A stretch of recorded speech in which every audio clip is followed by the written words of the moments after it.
जैसे एक ही age group के क्लास में बच्चे होते जी हैं, लेकिन कुछ बच्चे बहुत जल्दी कोप अप कर जाते हैं, लेकिन कुछ बच्चे इतना स्ट्रगल करते हैं जैसे उनके लिए वही लेवल जो हो गया वो जैसे ग्रेड 10 का हो गया। एब्सोल्युटली, बहुत।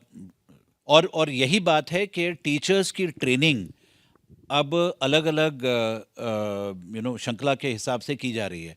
अर्ली चाइल्डहुड और फाउंडेशनल ईयर्स के जो पैरामीटर्स हैं समझने के लिए, जिसको हम डेवलपमेंटल माइलस्टोन्स बोलते हैं। भाई इमोशन सबके अलग होंगे ना, 40 बच्चे अगर क्लास में हैं तो सबके इमोशंस अलग होंगे। कोई बहुत जल्दी सेंसिटिव हो जाता है, कोई कोप अप बेटर कर पाता है। पहले विभिन्नता को, एकता और यूनिकनेस को, यूनिटी इन डाइवर्सिटी को और यूनिकनेस को पहचानिए। ये माँ बाप के लिए भी ज़रूरी है, क्योंकि सारे जो इमोशंस हम लेके आते हैं, कहा जाता है कि करीब 16-17 इमोशंस होते हैं मिनिमम हर इंसान में, और वो बच्चे में क्यों नहीं दिखाई देंगे। यानी कि धुतकारिए मत, स्नब मत करिए, don't suppress the children's emotions, but watch out करिए। What you said rightly ma'am, flag signs होते हैं, कुछ वार्निंग साइंस होते हैं जो लक्षण भी हो सकते हैं। हम सब जानते हैं, हमने, लक्षण है आप ना, बताइए। लक्षण के बारे में। जी, लक्षण हाँ, बताइए कि कैसे पहचान करें और कौन सी एज में ये पहचान होनी शुरू हो जाती है कि that there is something of, ये मतलब बाकी बच्चों के जैसे डेवलपमेंट नहीं है इस बच्चे में। क्योंकि देखिए, हम जब स्कूल जाते हैं तो हम लिखत पढ़त के लिए जाते हैं, हम जीवन कौशल शिक्षा के लिए जाते हैं।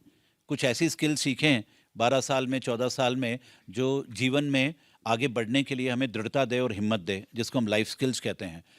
थर्ड पार्ट, हम करियर ओरिएंटेशन के लिए जाते हैं। बढ़ते बढ़ते आगे बढ़ते हुए हम कोई ना कोई वोकेशनल स्किल्स या करियर स्किल्स चुन लेते हैं। आप कोई भी करियर करना चाहें, you got my point. Academic, लिखत पढ़त के लिए, करियर बनाने के लिए और जीवन कौशल के लिए जाते हैं। तीनों चीज़ें जब मिलती हैं उसको संपूर्ण शिक्षा कहते हैं, संपूर्ण विकास कहते हैं, होलिस्टिक डेवलपमेंट कहते हैं, where you are enjoying. But जैसा आपने पूछा, साथ साथ कुछ हम में हो सकता है 10 बच्चों में 2 या 3 बच्चे हों जो एक जगह टिक नहीं पाते हैं, जैसा मैम पूछ रही थी। हाइपर और एक्टिव होते हाइपर हैं। एक्टिविटी होती है, हिलना जुलना ज़्यादा होता है। टीचर कहती है, भाई क्या बात है, आप बहुत हिलते हैं, आप शांत से बैठो बेटे, आपसे बैठा नहीं जाता। वो बच्चा कई बार घूम के क्लास से बाहर भाग जाएगा। 2 बच्चे जा रहे हैं उसको वापस लाने के लिए।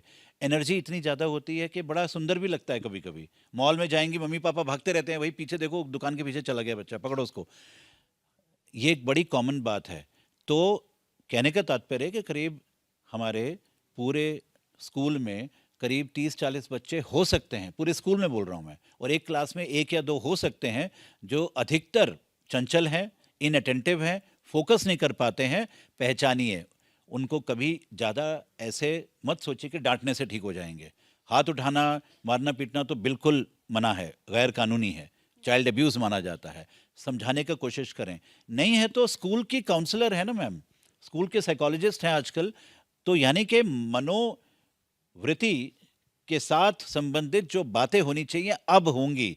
मने यानी कि घर में भी होनी चाहिए और स्कूल में भी। जैसे तो स्लो लर्नर आपने हैं। ये कहा कि पहले तो आप यूनिकनेस को एम्ब्रेस करें जी, और उसके बाद अगर कुछ प्रॉब्लम आ रही है तो फिर उसके सोल्यूशन की तरफ जाएं। वार्निंग साइंस हाँ, पहचानें। Warning science. अब वार्निंग साइंस में आपने ये कहा, एक तो बहुत ज़्यादा चंचल है, जी, और दूसरा ये है कि कहीं अटेंशन डेफिसिट है, फोकस पूरी तरह से नहीं कर पा रहे हैं, और एक है कि आपका सोशली उतना वेल कनेक्टेड नहीं है। ये कुछ अर्ली साइंस हो सकते हैं। तो अब इनका सोल्यूशन क्या है सर? कुछ और भी 1-2 विषय मैं बता दूं जो कॉमनली जो एज ग्रुप की बात कर रहे हैं, स्कूलिंग ईयर्स की बात कर रहे हैं, यानी कि 3-3.5 साल से लेके पहला चाइल्डहुड होता है 10 साल तक, उसके बाद किशोर अवस्था शुरू होती है, हम उस पर आएंगे। लेकिन इसके अलावा जो बहुत अच्छा इंपॉर्टेंट विषय था, एक स्लो लर्नर कौन है, जो बच्चा उम्र के हिसाब से एज अप्रोप्रिएट लर्निंग हम नहीं कर पा रहे हैं क्लास में।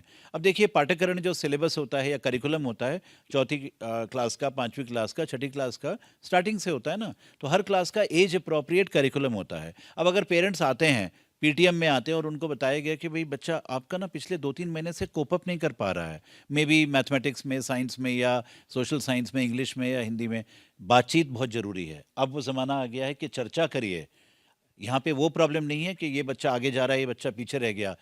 वक्त से पहचानिए कि ये क्यों हो रहा है।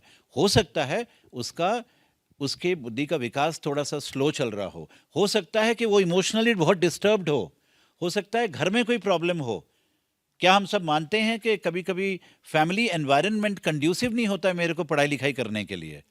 मुश्किलें होती हैं। सो इमोशनल प्रॉब्लम्स हो सकती हैं, ब्रेन के डेवलपमेंट में डिले हो सकता है, या मेरे पीयर ग्रुप के साथ कोई कॉन्फ्लिक्ट हो सकता है। हो सकता है कुछ बच्चे मुझे बुली कर रहे हैं क्लास में तंग कर रहे हैं। हो सकता है मुझे टीचर को मिलकर, टीचर को देखकर मुझे घबराहट होती है। कभी-कभी सबको होता था ज़िंदगी में। कभी-कभी हम अपनों से डर जाते हैं। तो बच्चा नादान है, क्या उसके मन में बीत रही है, क्या उसके ब्रेन में डेवलपमेंट हो रहा है, इन वार्निंग साइंस को पहचानना ज़रूरी है, जो जी। आजकल हम सब थोड़ा बहुत जानते हैं।